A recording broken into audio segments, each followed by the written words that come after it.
Hello, this is Robert Rickover. I'm an Alexander Technique teacher in Lincoln, Nebraska. I also teach in Toronto, Canada, and these days online mainly. My guest today is Penelope Easton, who studied zoology at Cambridge University and then trained to become an Alexander Technique teacher. And then after that, worked with Margaret Goldie, who was one of Alexander's early assistants slash teachers, usually referred to as Miss Goldie. She worked with Miss Goldie for 4 years, and that set her on a 30-year journey to understand the difference between Miss Goldie's teaching and the science behind it. Her book, which she will now hold up for us, is called The Alexander Technique, 12 Fundamentals of Integrated Movement. It's available now, and it'll cover a lot of that. It's really based on that 30-year journey. Penelope, welcome to the podcast and the video, the both. There'll be both two versions of this. I thought that I would start this interview by telling you my understanding of inhibition from two senior, I should say we're going to talk about inhibition, Margaret Goldie's take on inhibition. I would start by giving what I understand to be Marjorie Barlow's take and Marjorie Barstow's take based on encounters I had with both those ladies, and then get your reaction to them and how they fit in or perhaps don't fit in with Miss Goldie's approach to it. So for Marjorie Barlow, when I was training to be a teacher in England, I think it was around 1980, 80 or 81, I attended a lecture she gave to students from various training courses in London. And the subject of inhibition came up, and her way of explaining it, or perhaps her analogy, involved a gear shift on a car. I think she was thinking of a manual transmission, but I think this also works pretty well with an automatic transmission. If you are going forward and you decide you want to go backwards, so you go from 1 forward to R reverse, you don't go directly. You go through a zero or a neutral place where you're not going either way. You're just in the middle there, essentially. Kind of the car's doing nothing. If you stayed there, the car would just stop. And she felt that was a useful analogy for inhibition. That pause, that little space between one direction of going or one habit of doing and another. So does that make sense to you? Absolutely. And I was very impressed with that at the time, and I often would use that with my students when I first started teaching. Fast forward about 5 years, I was in a workshop with Marjorie Barstow here in Lincoln, Nebraska. It was in a very large room, kind of an extended huge living room situation in a sorority house. There were possibly 75, 85, maybe more people in the room. It was a lot of people, and Marge. And it was getting kind of towards the end of the morning. And as Marge would often do, she would ask if there were any questions. And up popped a hand, and somebody said, "Marge, how come you never talk about inhibition?" Well, those of us who might have been dozing off or thinking about lunch all sprung to attention because we knew something interesting was going to happen. Now, there was quite a long pause because she when she would answer that kind of question, she realized that she was talking to everyone in the room. So she was very careful about her responses to questions. And after about 5 seconds, she said, well, that's all I ever talk about. And, people were digesting that because she had, in fact, never used that term, inhibition. And then she went on to say, well, she said, my understanding of inhibition is not doing the thing you don't want to do. And so if you're doing something different, that's, in her view, was inhibition. So perhaps something like, well, my neck is tight, I'm tightening my neck. Maybe if I ask it to be free, that would be doing something else with it, and that would be inhibiting the previous tension. I'm putting words in her mouth, but it got me to thinking about inhibition in a way that it set me off on a kind of thought process of what it really means in practice. And I kind of like automobile analogies. And I was thinking, well, you say you're driving down a 2-lane road and you realized you missed a turn and you need to go back. So what do? You pull over to the side, you slow down, and then you look and see what the traffic situation is. And maybe you don't even stop, but you just make a U-turn and go back the other way. Or maybe if there's cars coming, you come to a complete stop and wait till it was the right time. So it didn't have to be a stop. It could just be a change in direction. Now, I don't know. That's my kind of what I took away from that.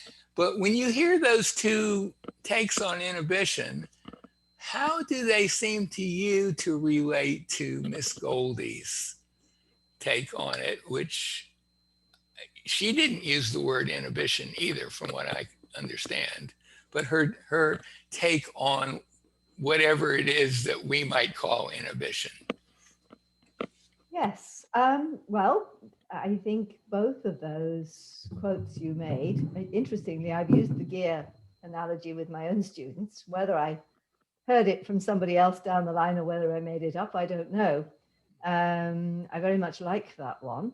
And Marge also saying, actually, there's nothing else I talk about. Both, I think, fit with Goldie, because to Goldie, inhibition was primary. One of the quarrels she had with the training schools was that directions had become primary, and to her, inhibition had become primary. And I think there's a very simple reason about that, which is, to her, the essence of the technique was it was about choice. And I twice interviewed people who had worked with her, and they recalled a moment where they said to Miss Goldie, "Oh, it's about choice then."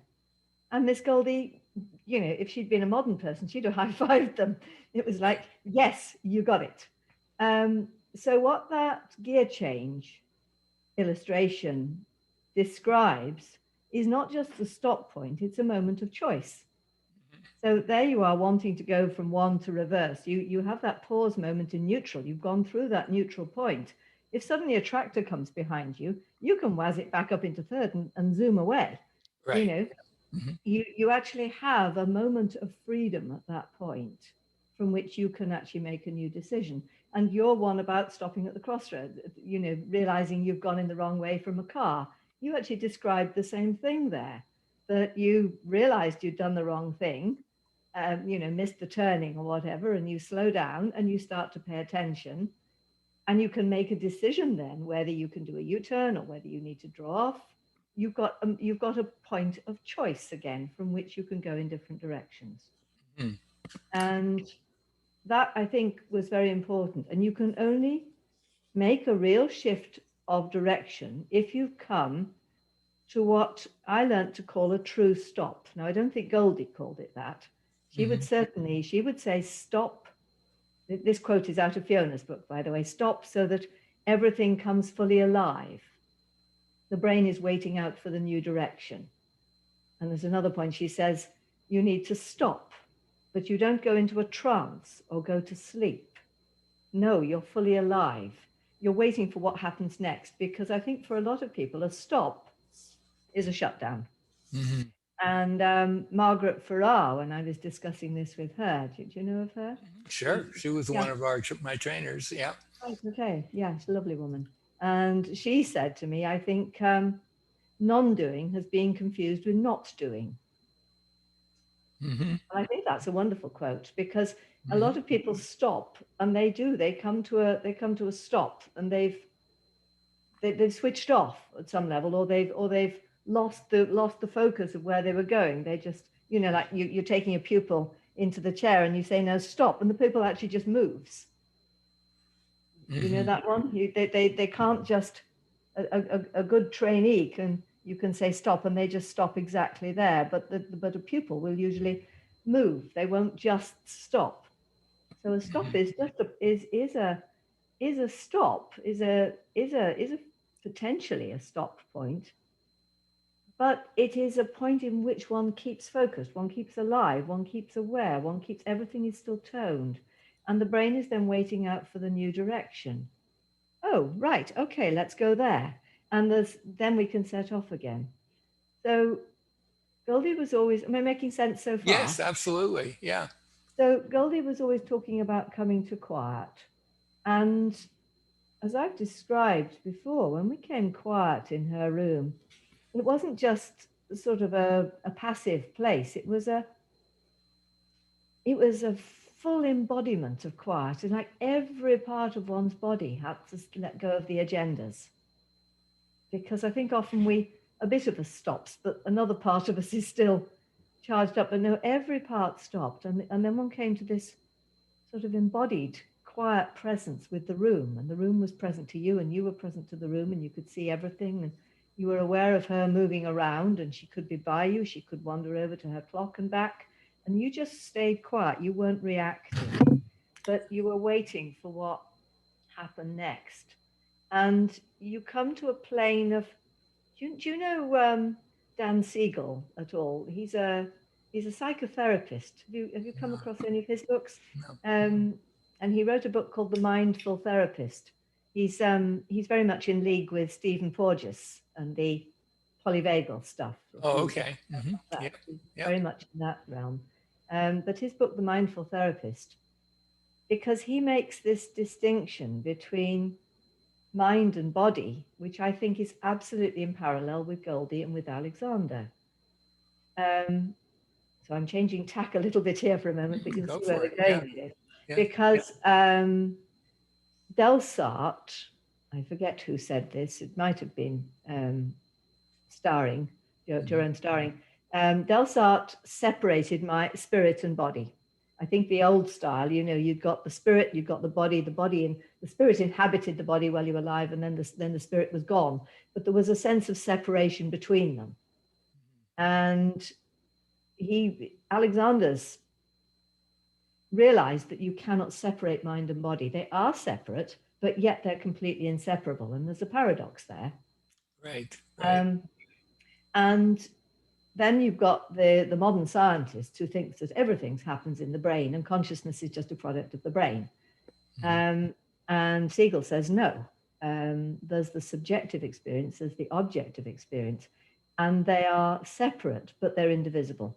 So to picture a plane, this is your sort of plane of interaction. When you have a subjective experience, which might be a thought, I'm going to go and get that apple, and you get a spike of subjective activity. You have a thought, and along with that is a neural spike. You cannot have one without the other, can you? That's very much something we are aware of within the Alexander world, that every thought has a neurological and therefore a physiological and therefore a musculoskeletal corollary. You cannot have one without the other. So if something happens on the subjective side of the line, it also happens on the objective side of the line. So there you are thinking about getting your apple. And immediately, having thought that, the nervous system, of course, begins to prepare you to walk and grab the apple and so on. And now you've gone, even if you haven't moved there's been a shift both in your thinking and in your being, that something has focused in, something has become more of a gearing for action. And Siegel calls that a plateau of probability. So we've gone from an open plane of possibility, which is your place of quiet, in which you can do absolutely anything, and you're open and you're quiet, and anything could happen. But the minute your nervous system, you have a thought to which you react, you've gone into this plateau of probability, and the probability then is that you will get the apple. You've lost your complete freedom of choice. You've already, in a sense, committed to, in some sense, to getting the apple. Yeah. Yeah. Yeah. And then of course you've got that sort of, so you've got a little plateau on the subjective side, because you think, yep, I'm going to get that apple. And on the neurological side, you've got all that preparation, and they've gone together. And what I call the true stop is actually coming to this plane of possibility where your nervous system is not preparing for anything. It is just open to any possibility. Right, right. And from reading, you mentioned Fiona Robb, this little book that she wrote.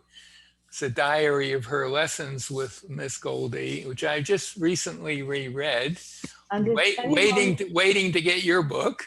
Yeah.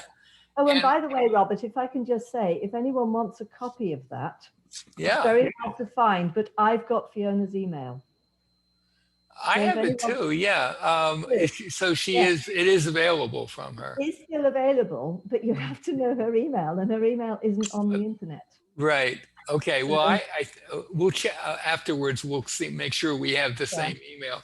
But I would like to just read a bit from Fiona's book. This is kind of her summary of well, not really her summary, her kind of backward look at her lessons with Miss Goldie.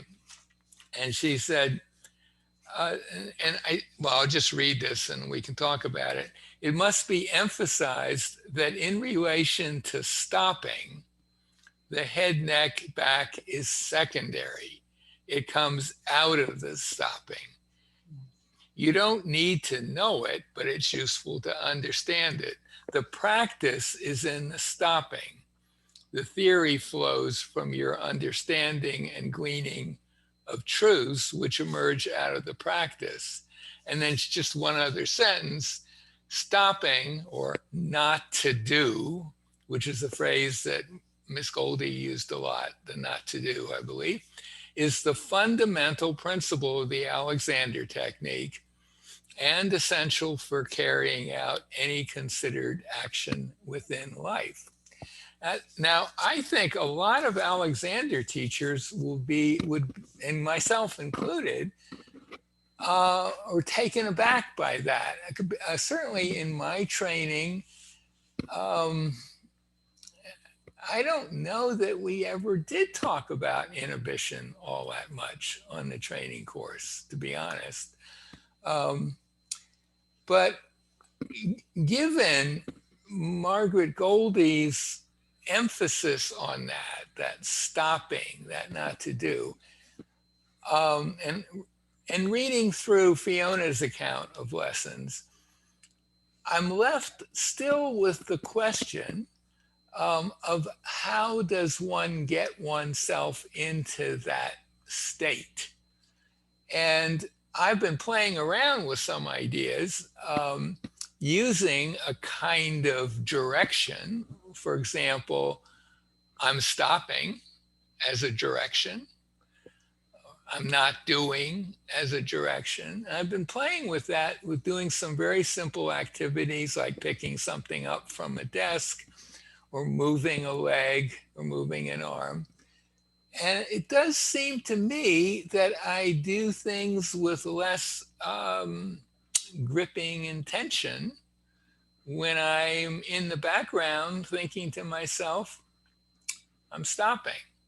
Now, I don't believe that Miss Goldie ever said that that was the way to go.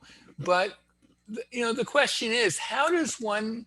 She emphasizes how important it is to stop, How do you get and there? the question is, how does one stop? Yeah. So I played with directions, kind of directions that would bring that about. Mm.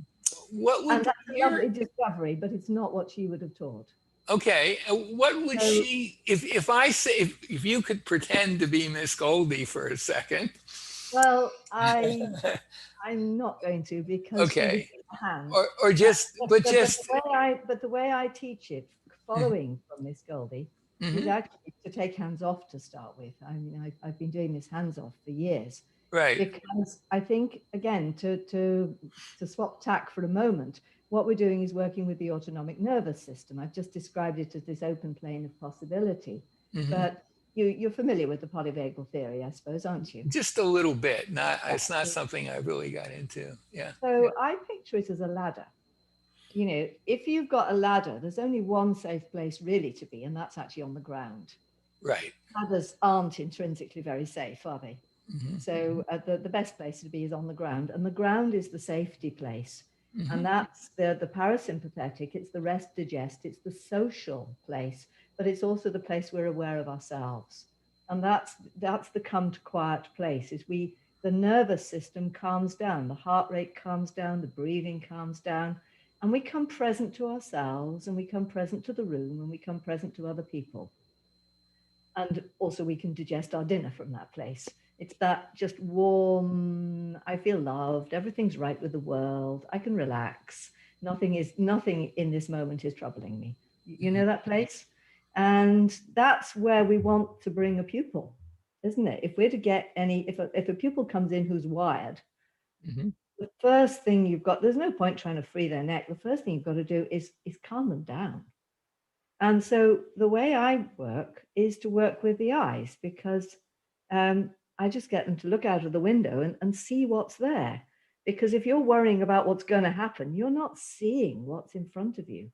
Your mind is either your eyes are darting around the place, or they're absent altogether, or you're fixed on something that you think is dangerous. But they're not just seeing everything. And again, remember that in Goldie's sessions, just the whole room came present. And that is what happens when the nervous system completely comes to quiet. So I invert the procedure. Mm-hmm. She brought one quiet with one's hands and with her hands and her presence, and then the whole room came quiet. And I do it the other way up. If you can see that whole room come present, then your system will quieten. So And that's didn't my. Alexander himself um, use that strategy to some extent in his Oh, teaching room? absolutely. He had, Exactly. I saw a photo recently of his teaching room. It was full of interesting things, like little things on the window, stuff that might attract your attention. Yes. And Yes. see, I've heard people say that that was a deliberate choice on his part.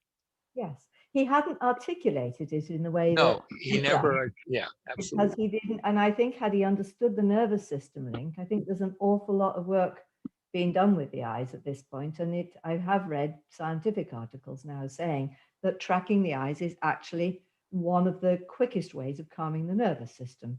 And the method EMDR, which works with the rapid eye movement, I mean, is Mm-hmm. used to get rid of trauma. I think the eyes are incredibly important.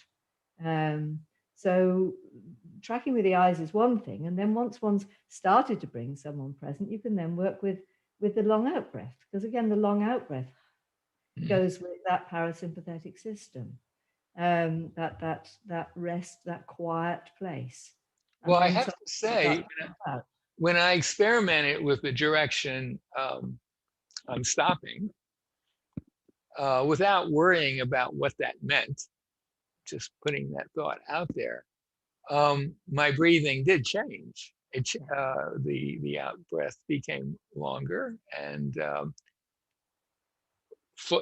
breathing became fuller, and in a very similar way to it would happen for me if I used the kind of an Alexander direction of the newer kind, like, well, even I'm not breathing. That's a kind of a paradoxical Alexander technique direction that can be very Works. powerful. Yeah. And do you think that there's, I know you would start with the eyes in the room, but I wonder if it's not also possible to start with some self-directing of a very specific kind aimed at getting you to that place. Do you know, I think the system works any way up. You Mm-hmm. know, you can work with the eyes and the breathing will respond. You can work with the breathing and the eyes will respond. You can free somebody's neck for them and the eyes and the breathing will respond. You Mm-hmm. can work, you know, it's any given, you can work with the directive thought as you're doing and very beautifully. And again, that will bring in the eyes and the breathing. You can work with the Jando pulls. If you get them, if you really know them and work them right, that again will bring everything into play. If you're not doing with them, if you're just allowing them to come into being, then that again will bring in the eyes, because we are a hologram, aren't we? We're not, you know, we so like this creates this, like, you know, neck free lets the head go forward, and to let the back lengthen and widen. That's a linear sequence. But Mm-hmm. actually, the nervous system is works in networks. The brain isn't in charge. The whole thing is a set of networks, and they're Right. all talking to each other all the time. So Mm-hmm. if you initiate something with one part of the network and the whole system is linked up, that's a big and, because Right. Right. pupils initially aren't linked up. You have to do each bit individually with pupils. But as you go on, they start to link up. And then, of course, you're an experienced teacher, I'm an experienced teacher, so we can think one thing and everything else we go boop, boop, boop, boop, boop, boop, boop, like one of those dominoes things. Mm-hmm. You know, or like a tensegrity structure. Where's my tensegrity structure? You know, if you think of that as eyes and that as breathing and that as, you know, they're all linked, and the system works any way up. You can start with your feet to free your neck. You can start with your neck to free your feet. Primary control is not quite as primary as we think it is. There's probably other ways into the I system. would agree with that completely for that, for the reason you just suggested, and for Yeah. other more mechanical reasons. But Yeah. yeah, so and I mean, one way that I've seen that process take place, we talked about this briefly earlier, was the way Walter Carrington would approach working with a student, which is just to exude calm and acceptance. He was the master of that. And so a student who came in a little flustered or anxious or whatever would just start to chill a little bit in his presence. So I think he was doing it that way. But what you're saying is there may be many ways of helping yourself or your students get to that place. And actually, the one you've just mentioned is absolutely key for all of us. If we're wired, doesn't matter how clever we are with our eyes and our hands and our directions, it's not going to happen. We have got to come to that place of quiet. And then, I mean, I'm using the words that Dan Siegel uses, because he says, you know, you've got to first he gives a sequence, and he says, first, you've got to come present. And when you come present, you actually get in touch with yourself, with your own awareness. And then you can attune to the other person. You can start to tune into their reality. And then you start resonating with the other person. And then they start picking up on your mood. And then Right, he's talking, of course, as a psychotherapist, right, what his aim is, and his client is probably quite traumatized, and he has to be in such a place of calm. They're up the top of the ladder, hanging on for dear life, going right, a bit scared, and he's at the bottom of the ladder, saying it's safe to come down. right. And that's exactly what Walter was up to, I think. I Yeah, don't know how yeah, conscious he was of doing that, but he certainly yeah, did it. yeah. Yeah, And that's that's the process that happens in Fiona's book, isn't it? She's very wired.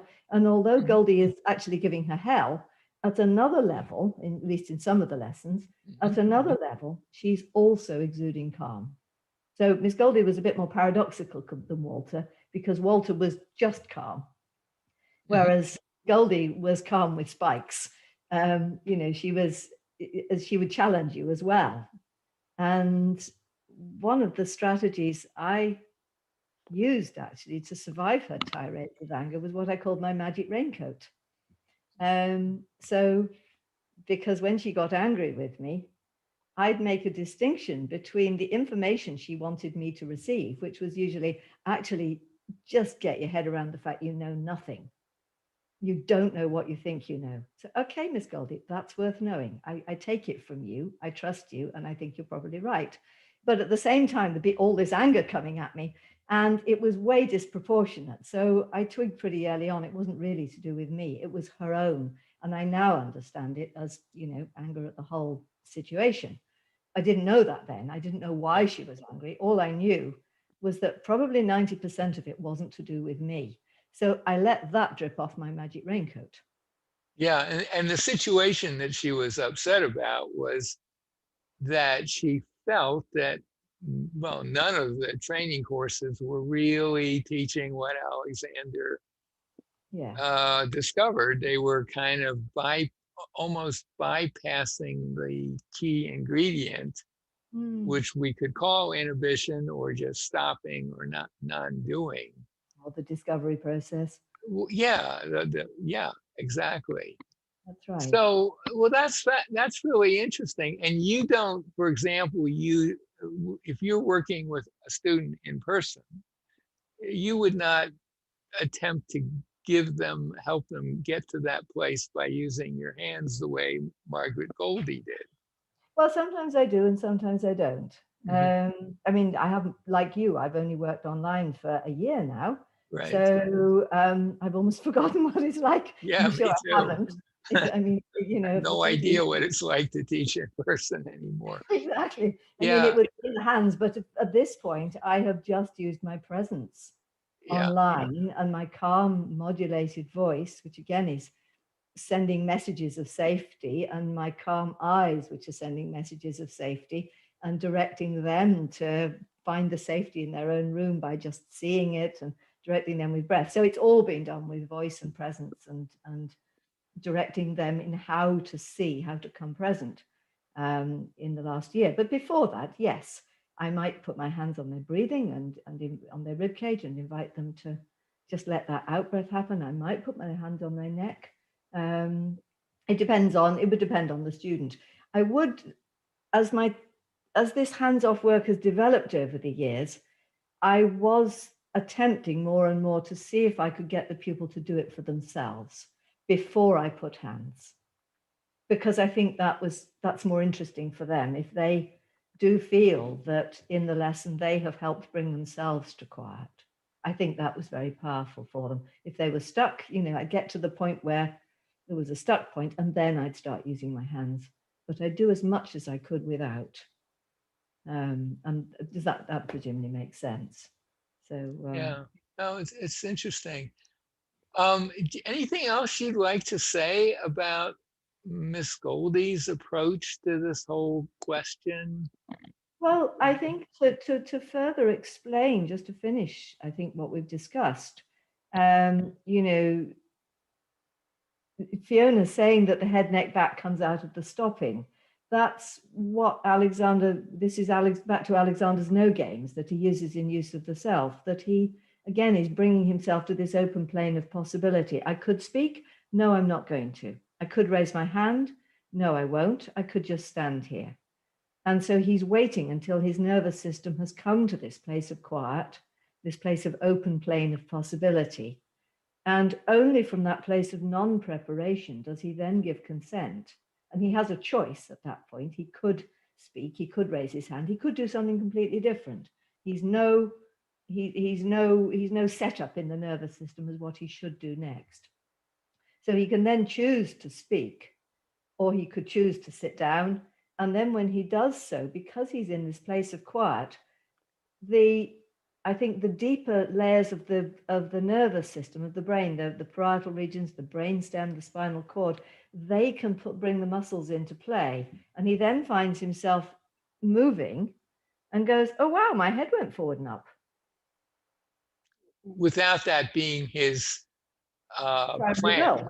Yeah, that's It right. just came, and that's Yeah. what Fiona is saying in that quote, that if you really get to that place, and if it would be a good thing for your head to release away from your torso, or however you want to phrase it, that's going to happen. Yeah, And absolutely. you'll just kind of get that as a gift. And Yeah. that's right. In use of the self, I think that's the only place in his writings that I can think of where he does talk about creating that setup where you're quietly being there with, well, I could get out of the chair, I could raise my arm, I could do any one of a number of things. And I guess just on a more oh, perhaps body mechanical way of looking at it, that when you get to that place and you do make a decision, okay, I'm going to get out of the chair, you're way less likely to be adding stuff to that movement that was kind of cycling around in your head before you got to that place. Yes. It's a cleaner movement biomechanically. Yeah. So to And come back to what you did, mhm. you were saying you had hold of the pupil's leg and you thought, your directions, No, not I to had this. hold of I was working on myself. I wasn't So you even were, working. I was just thinking, well, for example, sitting in a chair, I could right, lift one leg a little bit, right. or even I was really interested in the very beginnings of a lift of a leg. And it was quite amazing that when I said or thought to myself, I'm stopping, and I would, especially one of my two legs, which is has been creating some problems of late, that initial, that very beginning movement of lifting it off the floor, not even really getting it off the floor, was different. It was a different movement, and it had a different quality to it. And That's so I've been playing around just in the last couple of days, because I just finished reading Fiona's book, but just using the direction, I'm stopping, yeah. and it does seem to be pretty useful. Well, And it's if you're making a proper stop, as it were, if you let go of the agenda of lifting your leg, mhm, because you could think I'm stopping, but you're sort of only partially stopping, as it were. I'm just sort of playing here. right, If you're going to lift your leg and you think, well, I'm stopping, but secretly the agenda to lift the leg is still there, then the nervous system is still engaged. right. Whereas if your stop is a real place of quiet, Well, where you that's can, what I tried to do. I tried to that's just right, sit there yeah. and just think, well, I'm Yeah. stopping, and now And I'm you going could actually do something else. You could move the leg sideways. You could move your arm yeah, instead. You have yeah, that plane of possibility. So you come to that quiet place and then you go, yes, okay. And then different muscles engage, as you say, and something different happens. So that's beautiful. and I compare it to the kind of direction, so for example, a paradoxical negative direction, which would be, okay, I'm not lifting my leg as I lift it. And that's pretty effective at Yeah. making the movement easier. And it's my sense is, and this is just preliminary because I've just started playing with it, but the advantage of the stopping and bringing that to bear first is that it's dealing with everything you do, not just the lifting of the leg. And it's probably doing some useful things behind the scene that I'm not yet aware of because I've only started That's exploring it. what I was saying at the beginning, that when Miss Goldie brought you to a whole stop, it was your whole body. Right. It You wasn't know, just you, the it wasn't. place where I've had that experience most consistently, not every time, but I've had that experience with cranial sacral work. Yeah. Uh, I've I've I've been There have been times when it was just amazingly, you know, quiet in a way that I was, had not experienced before. So for me, that was a good entry point. Not just quiet, but alive. Because Oh again, yeah, you're I was saying there. that Oh yeah, you're I there, wasn't.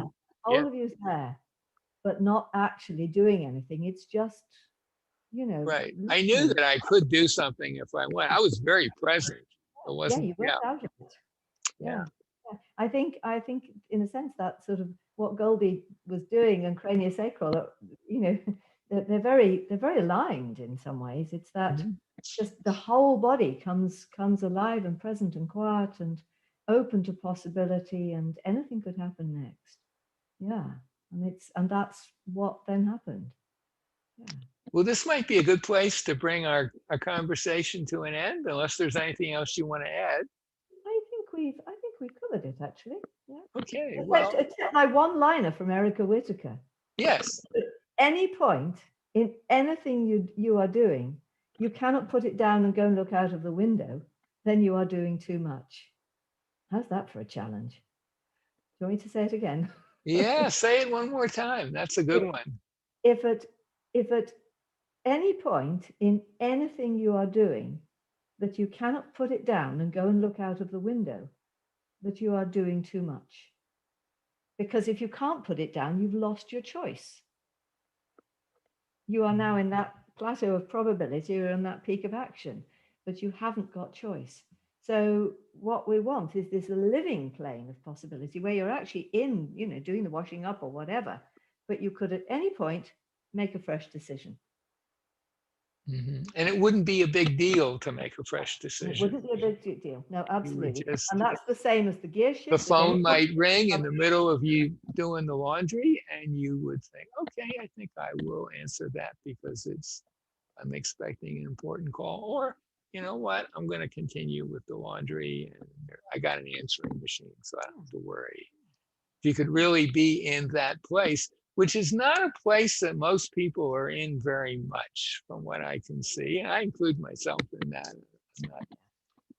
You get caught up in something, It's a modern challenge. modern, you get overwhelmed by stuff coming in different directions. But well, okay, this has been great. I'll just say once again that my guest today is Penelope Easton. Hold up the book again because I haven't got it yet because I'm waiting to get it in the mail, but I am willing to bet that anyone watching or listening to this, well, they won't see the book, but it would be a worthwhile book to get.